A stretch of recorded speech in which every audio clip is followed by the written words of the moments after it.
Well, let's get some reaction to the legal challenge, and we're joined by the Labour Department's Acting Deputy Director General, Thembinkosi Mkalipi, who talks to us from Pretoria this evening. Mr. Mkalipi, good evening to you and thank you for your time. Let's start with the primary purpose of the new Section 15A of the Employment Equity Amendment Act. What is it meant to achieve? Well, I mean, the changes that we are making are simple and clear.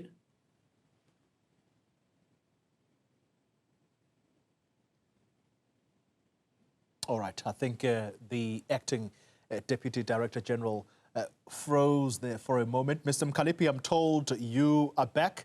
Let's start from the beginning of your response. The Section 15A and its intended purpose. The intended purpose of the changes that we are making in the law are that we want to make sure that companies comply with the law as it is. If you look at the progress that has been made in the last 26 years, employment equity has not reached the standard that we expected to reach. And the reasons for that is because we believe that employers have not been committed to making sure that employment equity is implemented. Yeah. And as a result of that, we've taken a decision, and we went to Parliament to have this debate, a policy decision, to give the minister powers to be able to set up targets, obviously in consultation with the different sectors of the economy. And the reason for this is simple, is that we have not seen the expected progress on transformation in the labor market for the last 26 years. For a person who may not be au fait with the South African landscape, and I'm going to say an investor who is unaware of what South Africa's history is, how would you explain the legislation of employment equity in simple language? What is its primary purpose? The primary purpose of this legislation is to ensure that the labor market, the companies that do business in this country, reflect the society that they work in. I mean, any investors, whether they're coming from America, whether they're coming from the UK, they will see an absurd situation if in the UK, the majority of the people that are heading companies in the UK are made of, for example, of Chinese, not people from the UK. I mean, this is a situation in South Africa where the majority of the people of South Africa are not reflected in the companies that are operating in this country. And any investors that want to invest, there's no doubt that investors will understand that, wherever they come from. We don't think that is going to create any problem for investors to come in, because this does not say that investors must appoint or employ people who do not have the skills, who do not have the know-how to do the job. It says only that in your employment processes, you must make sure that in this law, in this country, there's an Employment Equity Act that says there's got to be transformation of the economy and the companies that operate in the economy.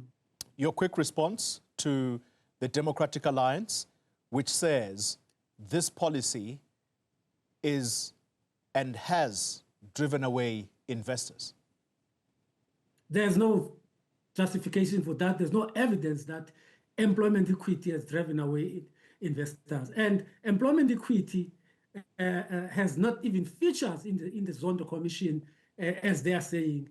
Maybe other element of equity did feature in that, but not employment equity. Therefore, we're not surprised with the DA, the stance is taking. We expected it that the DA will challenge employment equity because they're talking to their constituencies, and they are not talking to the constituencies that has been disadvantaged for more than 100 years in this country. Yeah. Are you able to tell us tonight, Mr. Mkalipi, whether there is a direct link between the policy, employment equity, and job creation or job losses?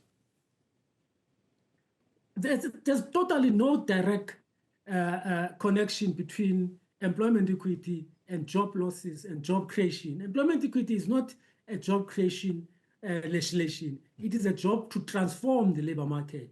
Now, obviously, if we are able to transform the labor market, more Africans and Coloureds and Indians and others will reflect in the structures of companies, and therefore they will have opportunities.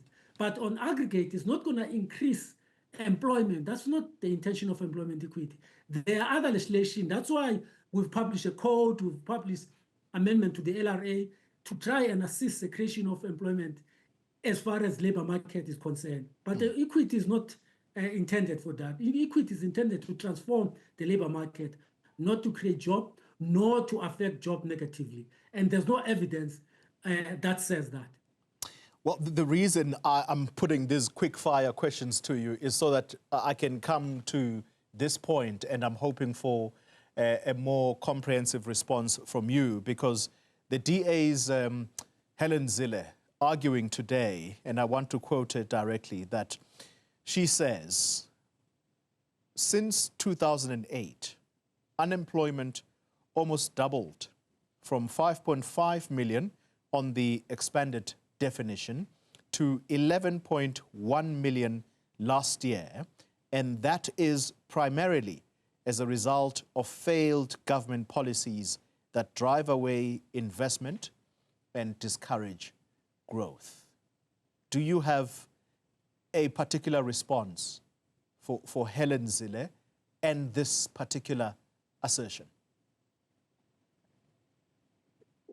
Well, our view is that, as we've indicated, there's totally no link between employment equity as a policy and job creation and the negative effect it has on jobs.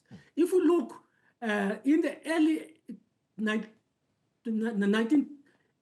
after our first election in this country, our economy was growing with transformation laws in, employment equity in place at around about 6-7%. There's no doubt about that. Evidence is there. There's no doubt that we've got to do more as South Africa and as government and as all parties involved to increase employment in the economy. There's no doubt that there's a problem of unemployment. But there's no evidence that this problem of unemployment is created by employment equity legislation. And that's the argument that we are making. Yes, the DA will make those wild statements without bringing any evidence that the unemployment that has taken place is as a result of employment action, employment equity. A slightly political question. The DA says this is a failed policy of government, along with many others that they have listed. And what they want to see happen is that South Africa needs to move away from race-based laws, as they put it. My question to you,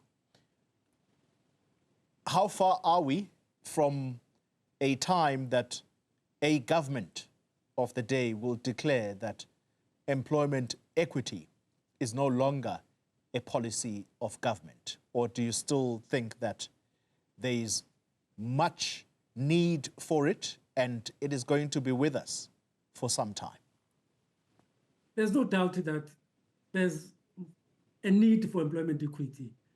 Transformation has not taken place, and employment equity will be without for some time until we see real transformation in the labor market.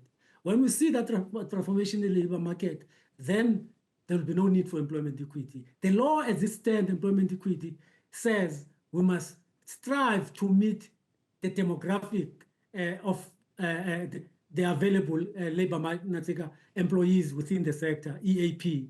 Now, if we meet those targets, then employment equity, there will be no need for it.